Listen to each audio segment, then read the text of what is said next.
ಲೋಕಸಭಾ ಚುನಾವಣೆ ಹತ್ತಿರದಲ್ಲಿರುವಾಗಲೇ ಚುನಾವಣೆ ಘೋಷಣೆ ಆದಂತಹ ನಂತರದಲ್ಲಿ ಮೈತ್ರಿಯಲ್ಲಿ ಗೊಂದಲ ಮೂಡ್ಬಿಟ್ಟಿದೆ.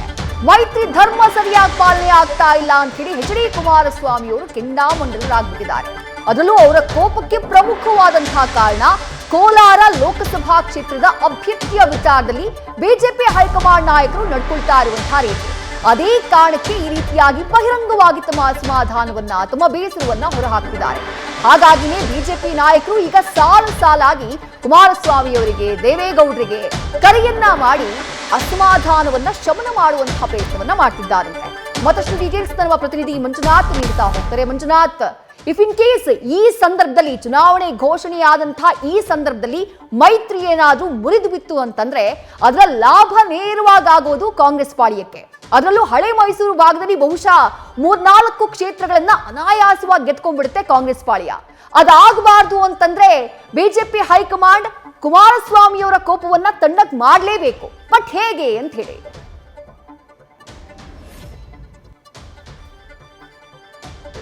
ಬಹುಶಃ ಸಂಪರ್ಕ ಸಾಧ್ಯ ಆಗ್ತಾ ಇಲ್ಲ. ನಮ್ಮ ಪ್ರತಿನಿಧಿಯನ್ನ ಮತ್ತೆ ಸಂಪರ್ಕ ಮಾಡುವಂತಹ ಪ್ರಯತ್ನವನ್ನ ಮಾಡ್ತೀವಿ.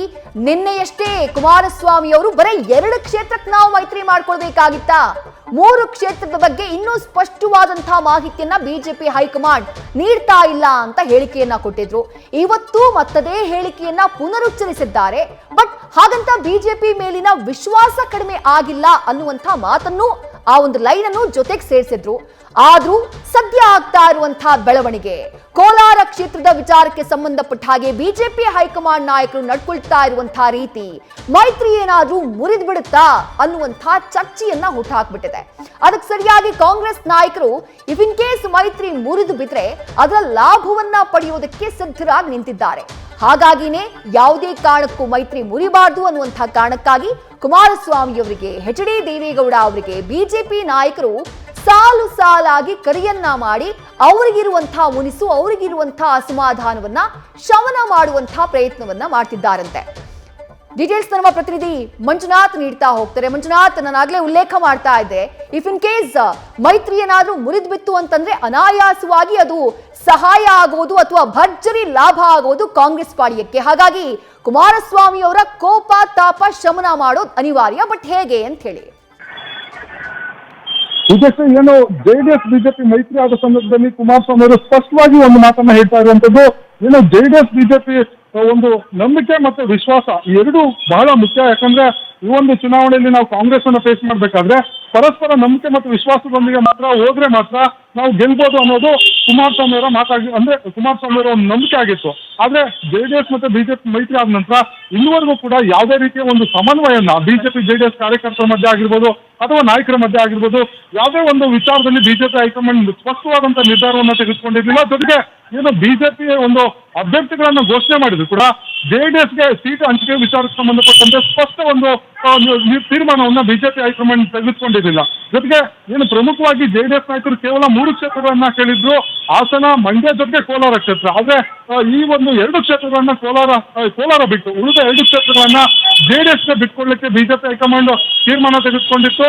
ಆದ್ರೆ ಪ್ರಮುಖವಾಗಿ ಜೆಡಿಎಸ್ಗೆ ಕೋಲಾರ ಕ್ಷೇತ್ರವು ಕೂಡ ಸಾಕಷ್ಟು ಪ್ರಮುಖವಾದಂತಹ ಕ್ಷೇತ್ರ. ಯಾಕಂದ್ರೆ ತಮ್ಮದೇ ಆದಂತಹ ಒಂದು ಬೆಲ್ಟ್ ಇದೆ. ಜೊತೆಗೆ ತಮ್ಮ ಒಂದು 4 ಲಕ್ಷಕ್ಕೂ ಹೆಚ್ಚು ಮತದಾರರು ವಿಧಾನಸಭಾ ಚುನಾವಣೆಯಲ್ಲಿ ತಮಗೆ ಮತಗಳನ್ನ ಹಾಕಿದ್ದಾರೆ. ಹಾಗಾಗಿ ಈ ಒಂದು ಏನು ಈ ಚುನಾವಣೆಯಲ್ಲಿ ಅಂದ್ರೆ ಲೋಕಸಭಾ ಚುನಾವಣೆ ಆ ಕ್ಷೇತ್ರ ನಮಗೆ ಜೆಡಿಎಸ್ಗೆ ಕೊಟ್ಟರೆ ನಾವು ಗೆಲ್ಬೋದು ಅನ್ನೋ ಒಂದು ಲೆಕ್ಕಾಚಾರದಲ್ಲಿ ದಳಪತಿಗಳಿದ್ರು. ಆದ್ರೆ ಹೈಕಮಾಂಡ್ ನಾಯಕರು ಈ ಒಂದು ಕ್ಷೇತ್ರ ಬಿಜೆಪಿ ನಾಯಕರು, ಸ್ಥಳೀಯ ಬಿಜೆಪಿ ನಾಯಕರ ಒಂದು ಅಭಿಪ್ರಾಯದ ಮೇರೆಗೆ ತಮ್ಮಲ್ಲೇ ಇಟ್ಕೊಳ್ಳೋದಕ್ಕೆ ಒಂದು ತೀರ್ಮಾನವನ್ನು ತೆಗೆದುಕೊಂಡಿದ್ರು. ಈ ಹಿನ್ನೆಲೆ ಮಾಜಿ ಮುಖ್ಯಮಂತ್ರಿ ಎಚ್.ಡಿ. ಕುಮಾರಸ್ವಾಮಿ ಅವರು ನಿನ್ನೆ ಒಂದು ಬಹಿರಂಗವಾದಂತಹ ಅಸಮಾಧಾನವನ್ನು ಕೂಡ ವ್ಯಕ್ತಪಡಿಸಿದ್ರು. ಏನು 2 ಸೀಟ್ಗಾಗಿ ನಾನು ಈ ಒಂದು ಸರ್ಕಸ್ ಮಾಡಬೇಕಿತ್ತು ಅನ್ನೋ ಒಂದು ಪದವನ್ನು ಬಳಸಿದ್ರು. ಹೀಗಾಗಿ ಹೈಕಮಾಂಡ್ ನಾಯಕರು ಜೊತೆಗೆ ರಾಜ್ಯ ಬಿಜೆಪಿ ನಾಯಕರಿಗೆ ಈ ಒಂದು ಹೇಳಿಕೆಯಿಂದ ಸಾಕಷ್ಟು ಮುಜುಗರ ಆಗಿತ್ತು. ಹೀಗಾಗಿ ಇದನ್ನ ಹೇಗಾದ್ರೂ ಕುಮಾರಸ್ವಾಮಿ ಅವರನ್ನ ಸಮಾಧಾನ ಮಾಡಬೇಕು ಅನ್ನೋ ನಿಟ್ಟಿನಲ್ಲಿ ಹೈಕಮಾಂಡ್ ನಾಯಕರು ಜೊತೆಗೆ ರಾಜ್ಯ ಬಿಜೆಪಿ ನಾಯಕರು ನೇರವಾಗಿ ಕುಮಾರಸ್ವಾಮಿ ಅವರನ್ನ ಫೋನ್ ಮುಖಾಂತರ ಸಂಪರ್ಕ ಮಾಡಿ ಕೆಲವೊಂದು ಗೊಂದಲಗಳಾಗಿದೆ, ಈ ಕೋಲಾರ ಕ್ಷೇತ್ರವನ್ನು ತಮಗೆ ಬಿಟ್ಕೊಡ್ತೇವೆ, ತಾವು ಯಾವುದೇ ರೀತಿಯ ನಿರ್ಧಾರಗಳನ್ನು ತೆಗೆದುಕೊಳ್ಬೇಡಿ, ಜೊತೆಗೆ ಹೇಳಿಕೆಗಳನ್ನು ಕೊಡಬೇಡಿ, ನಾವು ಈ ಒಂದು ವಿಚಾರವನ್ನು ಹೈಕಮಾಂಡ್ ಗಮನಕ್ಕೆ ತಂದು ತಮಗೆ ಕೋಲಾರ ಕ್ಷೇತ್ರವನ್ನ 2-3 ದಿನಗಳಲ್ಲಿ ಬಿಟ್ಕೊಳ್ಳೋದ್ರ ಬಗ್ಗೆ ಒಂದು ತೀರ್ಮಾನವನ್ನ ತೆಗೆದುಕೊಳ್ತೇವೆ ಅನ್ನೋ ಮಾತನ್ನ ನೇರವಾಗಿ ಕುಮಾರಸ್ವಾಮಿ ಅವರಿಗೆ ಹೇಳಿದ ಮೇಲೆ ಒಂದು ಸಣ್ಣ ಮಟ್ಟಿನ ಒಂದು ಕೋಪ ಕಡಿಮೆ ಆಗಿರುವಂತದ್ದು. ಹಾಗಾಗಿ ಏನು ಕೋಲಾರ ಕ್ಷೇತ್ರ ಅನಿವಾರ್ಯ ಜೆಡಿಎಸ್ಗೆ, ಯಾಕಂದ್ರೆ 2 ಕ್ಷೇತ್ರಗಳಿಗೆ ಮೈತ್ರಿ ಮಾಡ್ಕೊಳ್ಳೋದು ಅವಶ್ಯಕತೆ ಇಲ್ಲ. ಹಾಗಾಗಿ ಕೋಲಾರ ಕ್ಷೇತ್ರ ಬಿಟ್ಕೊಟ್ರೆ ಬಹುತೇಕ ಕುಮಾರಸ್ವಾಮಿ ಅವರಿಗೆ ಒಂದು ಅಸಮಾಧಾನ. ಸರಿಯಾಗಿ ಅವರು ತಾಳ್ಮೆಯಿಂದ ಮೈತ್ರಿಯನ್ನ ಯಶಸ್ವಿಯಾಗಿ ಒಂದು ರಾಜ್ಯದಲ್ಲಿ ಗೆಲ್ಲಿಸೋದಕ್ಕೆ ಪ್ಲಾನ್ ಅನ್ನು ಮಾಡ್ಕೊಂಡಿರುವಂತದ್ದು. ಥ್ಯಾಂಕ್ ಯು ಮಂಜುನಾಥ್ ತಮ್ಮೆಲ್ಲ ಡೀಟೇಲ್ಸ್ಗೆ. ನ್ಯೂಸ್ ಫಸ್ಟ್ ನಿರ್ಭೀತಿಯಿಂದ ನಿಮ್ಮ ಪರವಾಗಿ.